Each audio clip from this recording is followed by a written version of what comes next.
Boy Sailor, Portsmouth, 1st January 1863.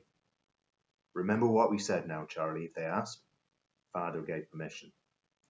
Charlie Collins follows his Uncle Henry to meet the Navy Recruitment Board, assembled for another day's work in the Admiralty's administration block overlooking No. 2 Dock, Portsmouth. It's the biggest room he's ever been in. The 14-year-old looks out at the rain still thrashing against the high windows, a blur of masts swaying beyond. The clerk, stiff white collar, motions his uncle to a seat by the wall, and Charlie, short but stocky of stature, stands before the three-man panel. Coals blaze in the hearth behind their backs. A Nelson in oil leans over the high mantel. The lad twists a damp cloth cap behind his back, for they were caught out in a squall on their way from the harbour station. Retired Captain Robert Cook, his jacket uncomfortably tight, sits between medical officers William Smythe and Belgrave Nimmins. Are you Charlie Collins, is that right? Yes, sir. Born 18 August 1848, correct? Sir, for he believes it to be so.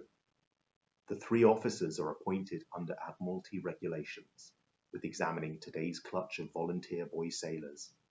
At stake is the boy's fitness in mind and body to enter Her Majesty's Royal Navy. The captain glances at the form in front of him on the desk. Mr. Henry Collins is here today to hand you over to us, is he? Sir. But we have your father down as a Matthewman, Charles Matthewman.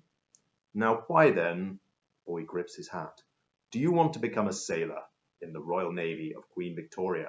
Can you swim, boy? Yes, sir, I'm from Brighton. Father's occupation? Plasterer, sir. Remove your tops, boy.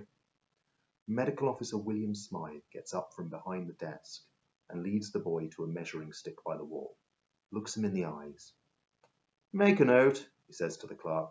We have 5 feet and a quarter inches, hazel eyes, I'd say, dark brown hair, dark complexion, no marks that I can see. Turn around. Lower your breeches, will you? Well grown.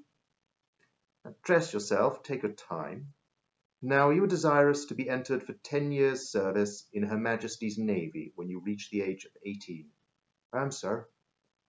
Good, that's it. Perhaps you'll be kind enough then, Mr. Collins, to step forward and sign the boy's form. Here and here. His uncle duly certifies that my son Charles has my full consent, himself willing, to enter H.M. Navy for a period of 10 years' continuous service, from the age of 18, in addition to whatever period may be necessary to attain that age. A commitment to at least 13 years' service. And addressing the boy, Captain Cook says, From here, you new boys will be rowed out to HMS St. Vincent. Give you a bath, fit you out with a new set of clothes, you'll have a prayer and hymn book and a ditty bag for your things. Vaccinate you, smallpox, you'll be taught the skills of a sailor. You're a sailor boy, 2nd class now. You'll salute me. That's it. Dismissed. Outside the room, with furrowed brow, his uncle looks at the boy and says, Straight away you go then. The boy swallows hard, says quietly, It's what I want. I know it is, my dear. I'll see your father straight. And then, you'll be back home on leave in 6 months. We can get a boat out. Do some proper sailing. There'll be plenty of mackerel about.